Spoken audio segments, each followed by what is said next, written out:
just can't replace these guys, and that's what he does for us. Valuable. But people talk about Andre and the young guys, but Andre as a peer can talk to Steph and Draymond and Clay, and that's invaluable too, because it can't always fall on the coach or the general manager. Absolutely. Is that you're in the fight with these guys, these are peers, these are your friends, and you got to be able to say good, bad, and different, and you have all those friendships and all those years together. That I think Andre, he's a young guy, old guy, Hall of Famers. I mean, he's the best at it. Yeah, and the best teams govern themselves.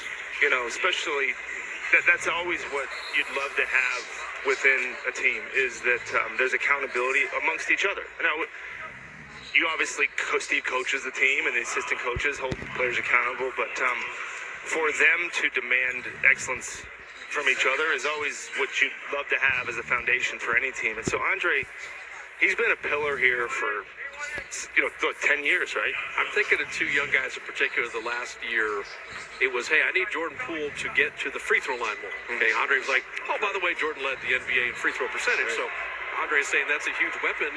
Don't let it go to the side. You need to get to the line more, okay?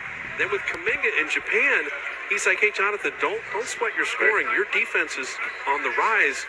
We're noticing that you're improving defensively. Like, he just has the right thing to say to guys at the right time. Absolutely. And they listen to him, and he's smart. I mean, it's just...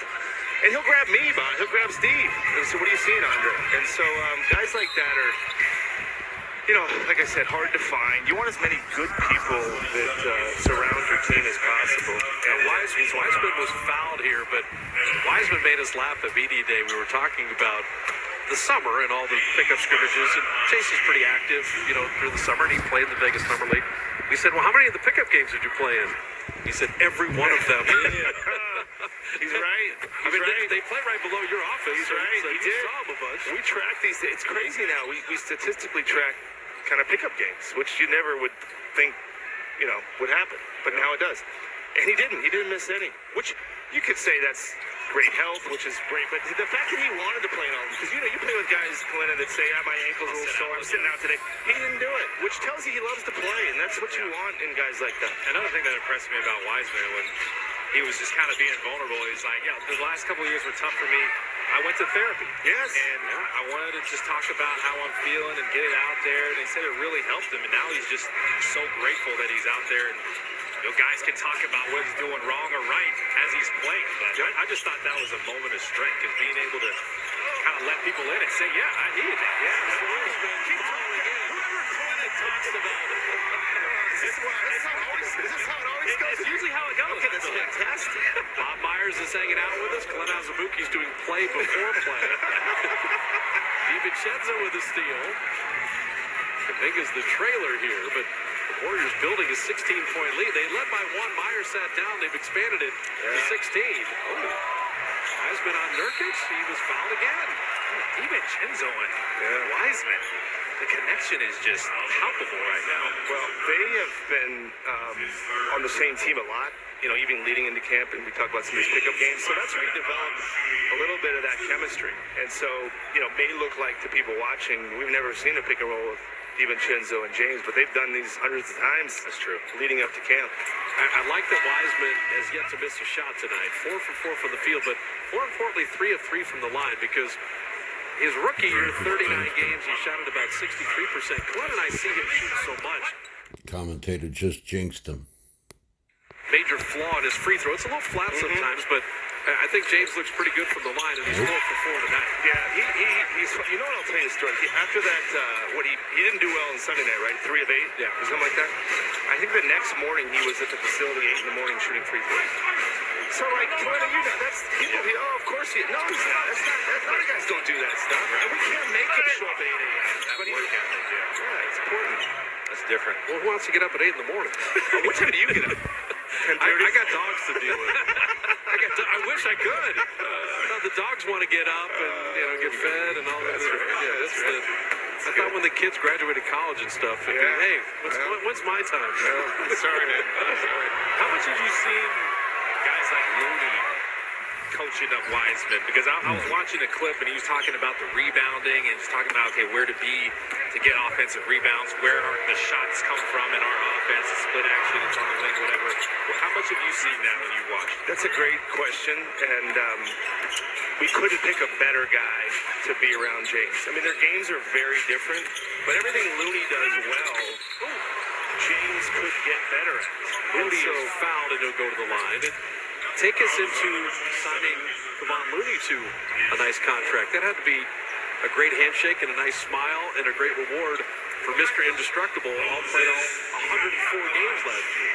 He's been fantastic. I mean, it's crazy, drafting the guy. He sits out a couple years. Kind of keep him around. He keeps hanging around, and he keeps getting better and better. And then we realize we can play him in our switching lineup, going back to kind of those 17, 18 teams. And then he started becoming a player that could give you good minutes in the playoffs, guarding Anthony Davis. You saw what he did on Harden. And last year was really a culmination of all his hard work. And he made it.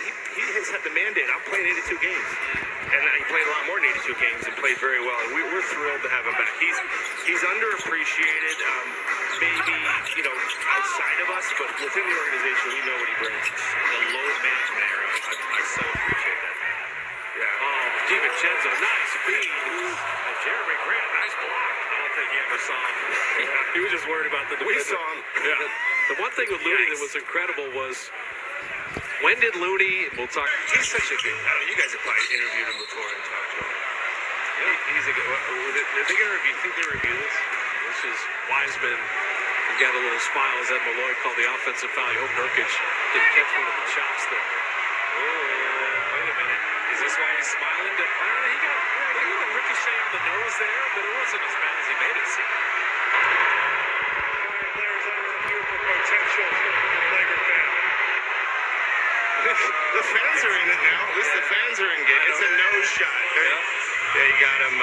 It's an offensive foul. It's definitely an offensive foul. Yeah, for sure. Yeah. Another guy that rose to a new level in the postseason was Andrew Wiggins. Yes.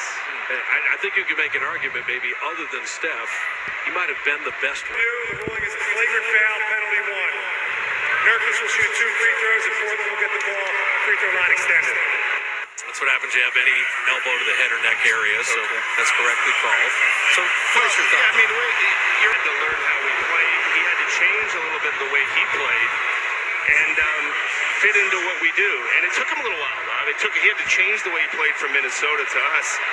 And I think you really saw him do kind of all of it come together in the playoffs. And you saw his confidence. He was smiling more. He was enjoying himself more. And for me, watching someone like him or Jordan win their first championship and be a big part of that In the mirror and go, I'm him. When it comes to, how good does that feel for you? In our group, Kalina, I'm so proud of our entire scouting group. Part of the reason you like these jobs, and maybe you guys I hope you guys like working together, it's who you do things with. And these drafts they're hard, man. They're hard. You got more information than you've ever had. That pick was not popular at the time. I would almost say that pick was less popular after his rookie year. And to see him do what he's done, there's nobody that's saying we knew this all along, but it's nice to get things right once in a while. You're not going to get everything right, but yes, it's rewarding and fun watching him. He makes our team better. That's the best part. Think about the Warriors. When they write about it 20 years from now. Draymond, the 35th pick. You have Poole, the 28th pick. Clay, the 11th pick. Steph, the 7th pick. You didn't have 4 straight number 1 overalls. Yeah. And these were great value all the way through it.